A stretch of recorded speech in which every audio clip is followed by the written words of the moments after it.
Hi everyone, welcome back to ரேபி vlogs. இன்னைக்கு விலாகில் மார்னிங் டு ஆஃப்டர்நூன் ரொட்டீன் தான் பார்க்க போகிறீங்க. ஸ்குவிட் ரெசிபீஸும் ஷேர் பண்ணியிருக்கேன். ஒரு 1 வீக்காகவே மார்னிங் ரொம்ப லேட்டாக தான் தூங்கி எந்திரிச்சிட்டு இருந்தேன். பட் இன்னைக்கு சீக்கிரம் எந்திரிச்சிட்டேன். பிகாஸ் இன்னைக்கு மார்னிங் தான் ரொம்ப நாளுக்கு அப்புறமா மழை இல்லாமல் லைட்டாக வெயில் வந்துருந்துச்சு. ஸோ மார்னிங் எழுந்து ஃப்ரெஷ்அப் ஆன உடனேயே எங்கள் வீட்டுக்கு பின்னால் இருக்கிற நெய்பர் வீட்டு மருதாணி செடி எங்கள் வீட்டு காம்பவுண்டை தாண்டி வளர்ந்து வந்துருந்துச்சு. அதனால அதை அவங்க கிட்ட கேட்டு பறித்து வச்சுக்கிட்டேன். எங்கே மருதாணி செடி பார்த்தாலுமே பறித்து வச்சுப்பேன். ஆர்டிஃபிஷியல் மெஹந்தியை விட மருதாணி வைக்க தான் ரொம்ப பிடிக்கும். பட் அன்னைக்கே கையில் அரைச்சி வச்சுக்க முடியல. ஸோ இன்னொரு நாள் வச்சுக்கலான்னு க்ளீன் பண்ணி மட்டும் எடுத்துக்கிட்டேன். பேசிக்காக மருதாணி வைக்கிறது பாடிக்கு ரொம்ப நல்லதுன்னு சொல்லுவாங்க. அது என்னன்னு எனக்கு தெரியல. உங்களுக்கு தெரிஞ்சா கமெண்ட்ஸில் ஷேர் பண்ணுங்க. மருதாணி வைக்கிறப்போ கிடைக்கிற ஆரஞ்சு ஷேடும் அந்த ஸ்மெல்லும் சூப்பராக இருக்கும். அதனாலேயே மருதாணி வைக்கிறதுக்கும் ரொம்ப பிடிக்கும். தென் ஆஃப்டர்நூன் லஞ்சுக்கு ஸ்குவிட் வாங்கியிருந்தாங்க. எனக்கு ஸ்குவிட்டை குக் பண்ணுறதுக்கு மட்டும்தான் தெரியும். பட் ஒழுங்காக க்ளீன் பண்ண தெரியாது. ஸோ எப்போவும் ஸ்குவிட் ப்ரான்ஸ்லாம் வாங்கினா அம்மா தான் க்ளீன் பண்ணி தருவாங்க. இன்றைக்கும் அம்மாவே க்ளீன் பண்ணி கொடுத்துட்டாங்க. க்ளீன் பண்ணுறது ரொம்ப கஷ்டம் இல்லை. ஸ்குவிட்டுக்குள்ளே இருக்கிற இங்க் மட்டும் லீக் ஆகாமல் பார்த்து க்ளீன் பண்ணால் ஈஸின்னு சொல்லுவாங்க.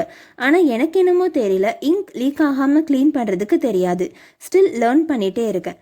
அம்மா க்ளீன் பண்ணி கொடுத்ததுக்கு அப்புறமா நான் மசாலாஸ் போட்டு குக் பண்ணுறதுக்கு தனியாகவும் டீப் ஃப்ரை பண்ணுறதுக்கு தனியாகவும் பிரித்து அகைன் வாஷ் பண்ணி கட் பண்ணி எடுத்துக்கிட்டேன்.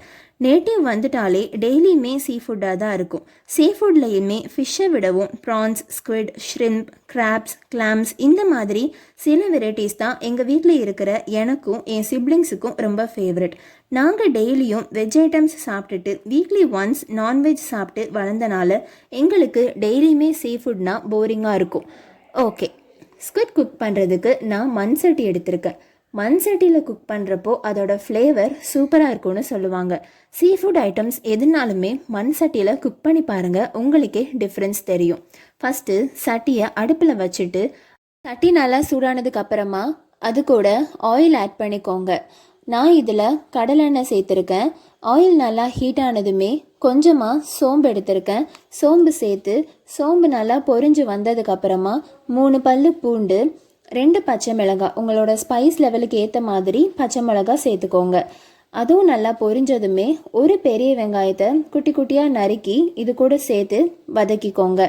தென் அது கூட ஒரு பெரிய சைஸ் தக்காளி சேர்த்து வதக்கிட்டு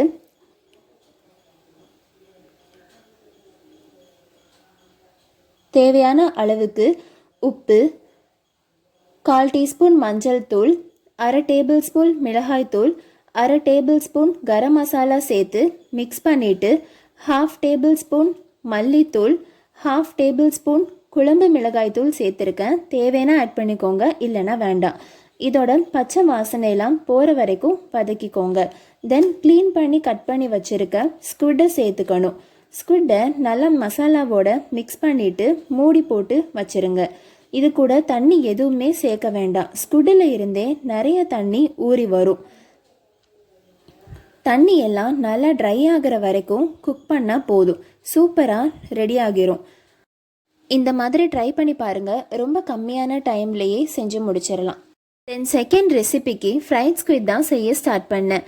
பட் ஒன்றா போட்டு எடுக்க டைம் இல்லாமல் போயிடுச்சு. ஸோ நார்மலாக ஃப்ரை பண்ணிட்டேன்.